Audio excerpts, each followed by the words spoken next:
Hi guys, today we are continuing the story, The Letter by Dhumaketu.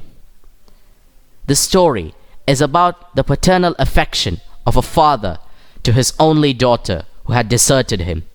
It is also about the life of postmen in India. It is found in English literature, textbook in English for grade 10 CBSE. Let's continue, shall we?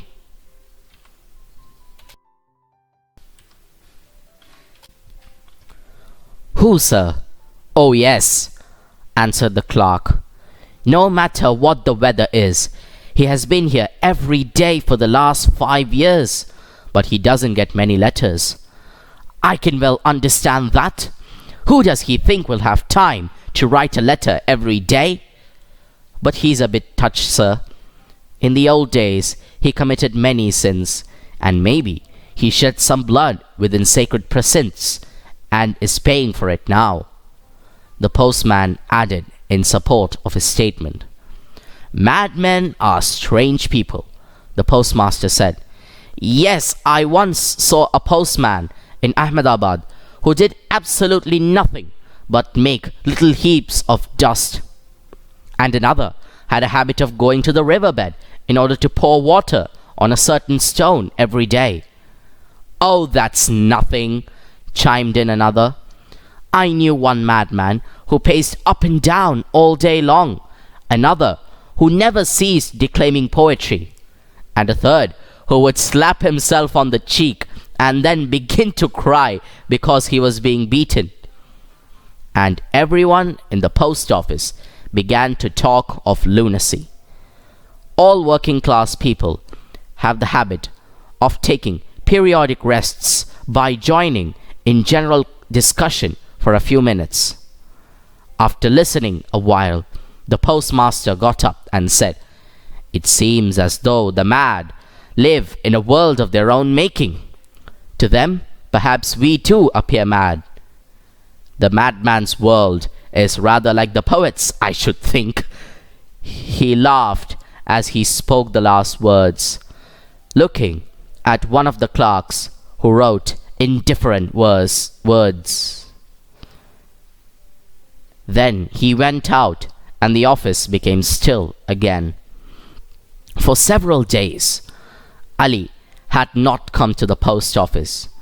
There was no one with enough sympathy or understanding to guess the reason, but all were curious to know what had stopped the old man. At last he came again, but it was a struggle for him to breathe, and on his face were clear signs of approaching end. That day he could not contain his impatience.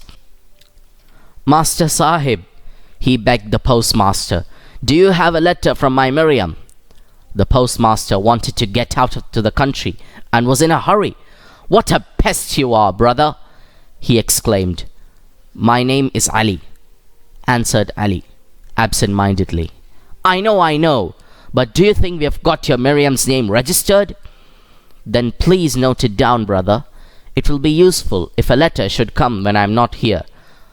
For how should the villager who had spent 3/4 of his life hunting know that Miriam's name was not worth a paise to anyone but her father? The postmaster was beginning to lose his temper. Have you no sense? He cried. Get away. Do you think we are going to eat your letter when it comes?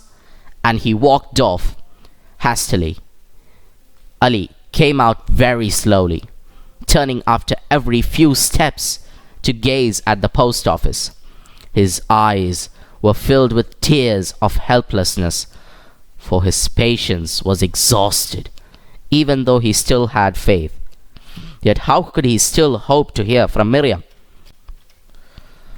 Ali heard one of the clerks coming up behind him and turned to him. Brother, he said. The clerk was surprised, but being a decent fellow, he said, Well, here, look at this. And Ali produced an old tin box and emptied 5 golden guineas into the surprised clerk's hands. Do not look so startled, he continued.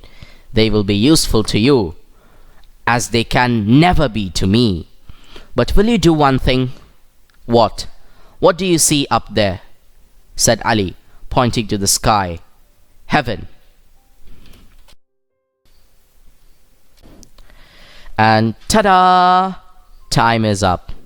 Please don't forget to subscribe to our channel to get more of this story and others. Ta-ta for now.